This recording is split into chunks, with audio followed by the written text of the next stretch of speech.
Hello, വരും. നമസ്കാരം. ഇതാണ് ഞങ്ങളെ കൊച്ചു വീട്.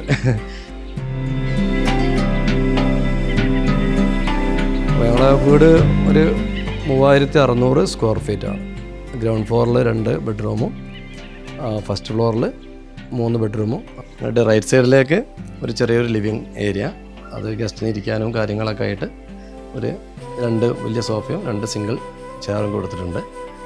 പിന്നെ അവിടുന്ന് ഒരു ഫോർമൽ ഏരിയ ഇങ്ങോട്ട് വരുമ്പോൾ ഇവിടെ ഇടത് ഭാഗത്ത് ലെഫ്റ്റ് സൈഡിലായിട്ട് ഒരു ഫാമിലി ലിവിങ് ഏരിയ, അതിനോടനുബന്ധിച്ചൊരു TV, അതിൻ്റെ ബാക്ക് ബോർഡ് കാര്യങ്ങളൊക്കെ സെറ്റ് ചെയ്തിട്ടുണ്ട്. അങ്ങനെ ഈ ഭാഗത്തേക്കാണെന്നുണ്ടെങ്കിൽ ഞങ്ങളുടെ ഡൈനിങ് സ്പേസാണ്. ഇവിടെ ഒരു 8 ചെയർ കൊടുത്തിട്ട് ചെറിയൊരു ടേബിൾ, ഈ സ്ഥലത്തിന് ഉൾക്കൊള്ളാവുന്ന രൂപത്തിൽ ചെറിയൊരു ചെയർ കാര്യം. ഇവിടെ കൺസോൾ ടേബിൾ കൊടുത്തിട്ടുണ്ട്, ബഫറ്റ് ടേബിൾ. അവിടുന്ന് ഇങ്ങനെ ഇങ്ങോട്ട് വരുന്നതാണ് ഞങ്ങളെ മാസ്റ്റർ ബെഡ്റൂം. ഞങ്ങളെ മാസ്റ്റർ ബെഡ്റൂം ഇതാണ്. ഒരു അത്യാവശ്യം വലിപ്പമുള്ളൊരു കോട്ടനെ കൊടുത്തിട്ടുണ്ട് ഇവിടെ. പിന്നെ ഒരു ഫുൾ വാൾ കട്ടന്, അതിനോടനുബന്ധിച്ചൊരു വലിയൊരു വാൾഡ്രോബ് കൊടുത്തിട്ടുണ്ട്.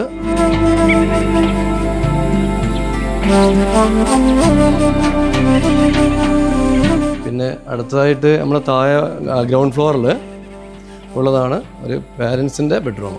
ഇതിവിടെ ഉപ്പാക്കും ഉമ്മാക്കും ഉള്ള റൂമാണ്. ഫ്ലോറ് നമ്മൾ ഇത് എടുത്തത് മർമർ ഇറ്റാലിയ എന്നാണ്. ഇവിടെ ഞങ്ങൾ ഒരു 5-6 സ്ഥലത്ത് പോയിട്ടുണ്ടായിരുന്നു. പക്ഷെ നമുക്ക് ഇഷ്ടപ്പെട്ടതും ഒതുങ്ങുന്നൊരു പ്രൈസും കാര്യങ്ങളൊക്കെ നോക്കി നല്ലൊരു മാർബിൾ തന്നെയാണ് സെലക്ട് ചെയ്ത് തന്നത്. അത് നല്ല റൂമിലെല്ലാം വെളിച്ചം തോന്നിക്കും. ഇതൊന്ന് മൊത്തത്തിലോട്ട് വിരിച്ച് വന്നപ്പോൾ നല്ല ഭംഗിയുണ്ട്.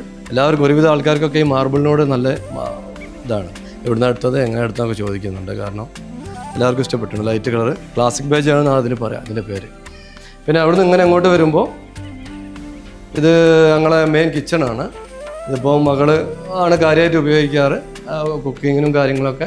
എനിക്ക് കുക്ക് ചെയ്യാൻ ഇഷ്ടമാണ്. അപ്പം ഫ്രീ ടൈമിലൊക്കെ ഓരോരോ പുതിയ ഡിഷസൊക്കെ ഉണ്ടാക്കി നോക്കും. പിന്നെ കുക്കിങ് ചെയ്യാൻ എനിക്കായിട്ടൊരു ഏരിയ വേണമെന്ന് പറഞ്ഞിനി. അപ്പം ഇപ്പം അത് ചെയ്തു. പിന്നെ ഇങ്ങോട്ട് വരുമ്പോൾ വർക്ക് ഏരിയ. ഇവിടെ നിന്ന് വൈഫും ഉമ്മയൊക്കെ ഇവിടെ നിന്നാണ് കുക്കിങ്ങും കാര്യങ്ങളൊക്കെ ചെയ്യാറ്. ഒരു വാഷിംഗ് മെഷീൻ ബിൽട്ടായിട്ട് വെച്ചിട്ടുണ്ട്. നമ്മൾ ഗൾഫിൽ നിന്ന് വന്ന ഉടനെ തന്നെ വീട് വേണമെന്നുള്ളൊരിതിൽ എടുത്തതാണ്. അപ്പം കിച്ചണും വർക്ക് ഏരിയ അതാണ് മെയിനായിട്ട്. അപ്പോൾ അതുപോലത്തെ തന്നെ ഉണ്ടാക്കി. ഇനി ഏകദേശം ഗ്രൗണ്ട് ഫ്ലോർ ഏകദേശം ഇതൊക്കെ തന്നെയാണ്. പിന്നെ മേലോട്ട് പോകുന്ന സമയത്ത് ഇവിടെ ഗ്ലാസ് ആൻഡ് വുഡ് തീമിലാണ് ഞങ്ങൾ ഹാൻഡിൽ സ്റ്റെയറിനകത്തൊക്കെ ചെയ്തത്. പിന്നെ സ്റ്റെപ്പ് കൊടുത്തത് തേക്ക് വുഡാണ്. പിന്നെ അതിൻ്റെ റേസർ കൊടുത്തത്, സ്കേറ്റിംഗ് കൊടുത്തത് ഇറ്റാലിയൻ മാർബിൾ തന്നെയാണ്, ഇമ്പോർട്ടഡ് മാർബിൾ തന്നെയാണ്. പിന്നെ മുകളിലോട്ട് വരുന്ന സമയത്ത് ഒരു ഹോൾ റൂം, ഒരു ഹാൾ സ്പേസ് ഉണ്ട് താഴത്ത്. അതേപോലെ തന്നെ ഇവിടെയാണ് ഞങ്ങളെ കുട്ടികൾക്ക് പഠിക്കാനുള്ള ഏരിയ. അതാണല്ലോ ഇമ്പോർട്ടൻ്റ് ആയിട്ടുള്ളത്. അപ്പോൾ താഴത്തെ ശബ്ദങ്ങളും കാര്യങ്ങളും ഒന്നും ഇല്ലാത്തൊരു സ്ഥലത്ത് മേലെ അവർക്ക് സ്വസ്ഥമായിട്ടിരുന്ന് പഠിക്കാൻ മോള് +1 പഠിക്കുന്നത്. അപ്പോൾ അവർക്ക് സ്വസ്ഥമായിട്ട് ഇരുന്ന് പഠിക്കാനൊരു സ്പേസ്. അതാണ് ഈ 2 കുട്ടികൾക്ക് ഇരുന്ന് പഠിക്കാനുള്ള സ്പേസ്. പിന്നെ ഇങ്ങോട്ട് വന്നാൽ ഇതാണ് ഞങ്ങളെ മെയിൻ ബെഡ്റൂം എന്ന് പറയാം. കുട്ടികളുടെ റൂമാണ്.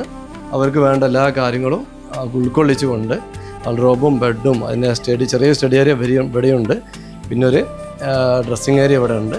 അവർക്ക് ഉപയോഗിക്കാൻ പറ്റിയ കുറച്ച് വലുതായിട്ടുള്ളൊരു ബാത്റൂമും നമ്മൾ പാർട്ടീഷൻ ചെയ്തിട്ടുണ്ട് ഗ്ലാസ്സൊക്കെ ഉപയോഗിച്ചിട്ട്. ഇങ്ങോട്ട് വരുമ്പോൾ അവിടെ ഒരു ഗസ്റ്റ് ബെഡ്റൂം ഇവിടെ ഉണ്ട്.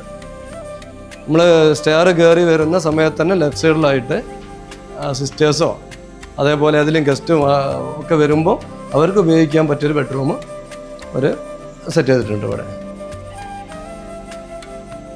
ഏകദേശം ഇത്രയൊക്കെ തന്നെയാണ് ഈ ചെറിയ വീടിൻ്റെ അവസ്ഥകൾ.